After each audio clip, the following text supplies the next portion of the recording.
नमस्कार, मैं नव्या। आप देख रहे हैं न्यूज 19। लंदन से मुंबई जाने वाली अटलांटिक की फ्लाइट जो है वह तुर्की में पिछले 40 घंटों से फंसी हुई है।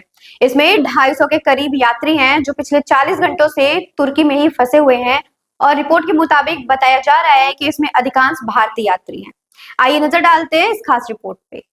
लंदन से मुंबई जा रही वर्जिन अटलांटिक की फ्लाइट VS 358 में सवार 250 से ज्यादा यात्री तुर्की के दियारबाकरी एयरपोर्ट पर 40 घंटे से ज्यादा समय से फंसे हुए हैं। इन यात्रियों में अधिकांश भारतीय। एयरलाइन के प्रवक्ता ने इस मामले को लेकर बयान दिया और यात्रियों को हो रही असुविधा पर खेद जताया है। वर्जिन अटलांटिक के प्रवक्ता ने बताया कि फ्लाइट को 2 अप्रैल 2025 को लंदन से मुंबई के लिए रवाना किया गया था, लेकिन दियारबाकरी एयरपोर्ट पर एक मेडिकल इमरजेंसी के कारण फ्लाइट की लैंडिंग करनी पड़ी। हालांकि लैंडिंग के बाद विमान में तकनीकी समस्या आ गई, जिसकी जांच की जा रही है। इस वजह से विमान का मुंबई के लिए उड़ान भरने का समय लगातार टलता जा रहा है। वर्जिन अटलांटिक के प्रवक्ता ने आगे कहा, हमारे ग्राहकों और चालक दल की सुरक्षा हमारी सर्वोच्च प्राथमिकता है। हम इस असुविधा के लिए माफी चाहते हैं और यात्रियों को जल्द से जल्द घर वापस लाने के लिए काम कर रहे हैं। एयरलाइन ने यह भी बताया कि फ्लाइट को दियारबारिक एयरपोर्ट में शुक्रवार 4 अप्रैल को स्थानीय समयानुसार 12 बजे मुंबई के लिए रवाना किया जाएगा, यदि विमान की तकनीकी जांच पूरी हो जाती है और आवश्यक मंजूरी मिल जाती है। एयरलाइन ने यह भी कहा कि अगर दियारबारिक एयरपोर्ट से फ्लाइट उड़ने के लिए मंजूरी नहीं मिलती तो वे तुर्की के दूसरे एयरपोर्ट से वैकल्पिक विमान की व्यवस्था करने पर विचार कर रहे हैं। इस बीच यात्रियों को असुविधा से बचाने के लिए एयरलाइन ने तुर्की में रात भर होटल में ठहरने और खाने पीने की सुविधा दी है। एयरलाइन का कहना है कि वे समस्या को जल्द से जल्द हल करने के लिए हर संभव प्रयास कर रहे हैं और जैसे ही कोई नया अपडेट मिलता है वे अपने सभी ग्राहकों को सूचित करेंगे। वर्तमान में यात्रियों को दियाबरी एयरपोर्ट पर इंतजार करना पड़ रहा है, लेकिन एयरलाइन उन्हें सभी सुविधाएं प्रदान कर रही हैं ताकि उनकी असुविधा कम हो सके। यात्रियों के लिए यह स्थिति काफी तनावपूर्ण है क्योंकि उन्हें लंबे समय तक एयरपोर्ट पर रुकना पड़ रहा है। हालांकि वर्जिन अटलांटिक के अनुसार वे पूरी कोशिश कर रहे हैं ताकि यात्रियों को जल्द से जल्द मुंबई भेजा जा सके।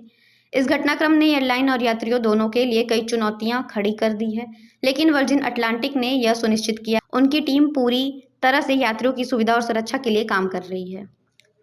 2 अप्रैल 2025 को लोकसभा में पारित होने के बाद वक्फ संशोधन बिल गुरुवार 3 अप्रैल 2025 को राज्यसभा में भी पास हो गया। राज्यसभा में इस बिल पर चर्चा दोपहर 1 बजे शुरू हुई और रात 2:30 बजे तक चली। इस दौरान पक्ष और विपक्ष की ओर से लाए गए संशोधन प्रस्ताव पर वोटिंग की गई, जिसमें विपक्ष के सभी संशोधन प्रस्ताव ध्वनिमत से खारिज हो गए। इसके बाद वक्फ संशोधन विधेयक पर वोटिंग हुई, जिसमें पक्ष पर 128 और विपक्ष में 95 वोट पड़े। इस प्रकार विधेयक ने राज्यसभा में भी अपनी मंजूरी प्राप्त कर ली।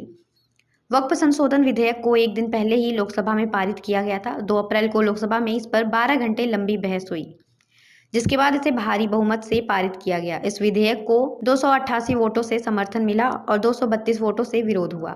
लोकसभा में बहस के दौरान गृह मंत्री अमित शाह ने कांग्रेस पर आरोप लगाया था कि वह इस विधेयक को लेकर जनता के बीच गलत जानकारी फैला रही है। वक्फ संशोधन विधेयक का उद्देश्य वक्फ संपत्तियों के प्रशासन में सुधार लाना है। इस विधेयक के तहत वक्फ संपत्तियों का तकनीकी रूप से बेहतर प्रबंधन, जटिलताओं को दूर करना और पारदर्शिता सुनिश्चित करना शामिल है। इसका मुख्य लक्ष्य वक्फ बोर्ड के कामकाज में सुधार लाना ताकि वक्फ संपत्तियों से अधिकतम लाभ मुस्लिम समुदाय को हो सके। लोकसभा में वक्फ संशोधन विधेयक पर बहस करते हुए गृह मंत्री अमित शाह ने कांग्रेस पर यह आरोप लगाया कि वह इस बिल को लेकर गलत जानकारी फैला रही। उन्होंने कहा कि यह विधेयक मुसलमानों के धार्मिक मामलों में किसी भी तरह का हस्तक्षेप नहीं करता। शाह ने कहा, वक्फ विधेयक को मुसलमानों के धार्मिक मामलों और उनके द्वारा दान दी गई संपत्तियों में हस्तक्षेप मानना दरअसल वोट बैंक की राजनीति के तहत डर फैलाने की कोशिश है। यह बिल केवल वक्फ संपत्तियों के प्रबंधन में सुधार लाने के लिए न ही किसी धार्मिक प्रक्रियाओं में हस्तक्षेप करने के लिए है। विधेयक पर राज्यसभा में चर्चा के दौरान बीजेपी अध्यक्ष जेपी नड्डा ने इस पर अपना समर्थन व्यक्त किया और दोपहर 1 बजे एक भाषण दिया। उनका कहना था कि यह विधेयक वक्फ संपत्तियों को पारदर्शी और प्रभावी तरीके से प्रबंधित करने के लिए, जिससे मुस्लिम समुदाय के गरीब और पिछड़े लोगों को अधिक लाभ पहुंचेगा। उन्होंने विपक्ष से यह अपील की कि इस विधेयक का विरोध न करें, क्योंकि यह मुसलमानों के हित में है और उनकी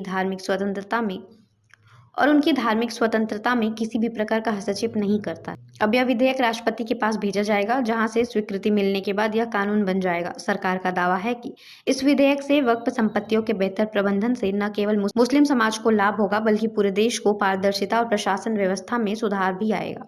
वक्फ संशोधन विधेयक के पारित होने के बाद देश भर में इस पर चर्चा तेज हो गई और इसके असर को लेकर विभिन्न विचार सामने आ रहे हैं। इस रिपोर्ट में फिलहाल इतना ही। तब तक के लिए बने रहिए हमारे साथ और देखते रहिए न्यूज़ 19।